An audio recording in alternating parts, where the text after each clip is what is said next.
আমাদের SS 26 batch, তারপর আমরা 27-এ আছো কমপ্লিট করে দেওয়ার পর তারপর আর পড়াবো না, চিন্তা করতেছি সেটাই।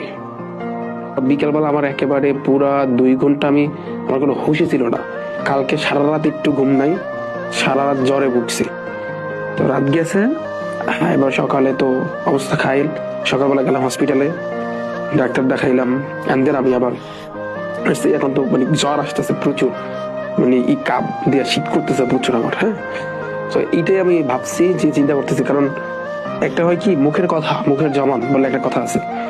তো এইটাই আমি চিন্তা করতেছি যে তোমাদের ব্যাচটা পুনরাম ওঠার পরে সবকিছু ছেড়ে দেবো, আমি এটাই ডিসিশন নিচ্ছি।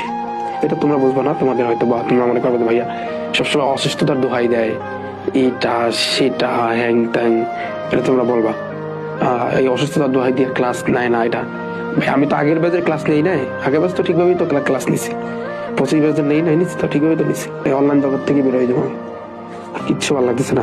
যা তোমাদের ব্যাচ একটু কোনোরকম কষ্ট করে উঠাইয়া, তোমাদের যারা যে ভোকেশনাল আছো, জেনারেল আছো, সায়েন্স আর্টস কমার্স, তোমাদের ব্যাচটা কোনোরকম উঠাইয়া তারপর আমি চলে যাবো।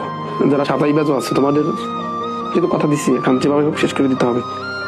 26 ব্যাচ 27 ব্যাচ তোমাদের শেষ করে দেবো, এরপরে সব ত্যাগ করে দেবো। ভালো লাগবে স্যার। তো অনেকেই পোস্ট করছো ফেসবুক গ্রুপে, আমি দেখলাম অনেকেই পোস্ট করছো তোমরা যে জীবনে সবচেয়ে বড় ভুল করছি রিফাত একাডেমিতে ভর্তি হয়ে। রাইট, কথা বাস্তব, এটা জীবনের চরম একটা ভুল করছো তোমরা।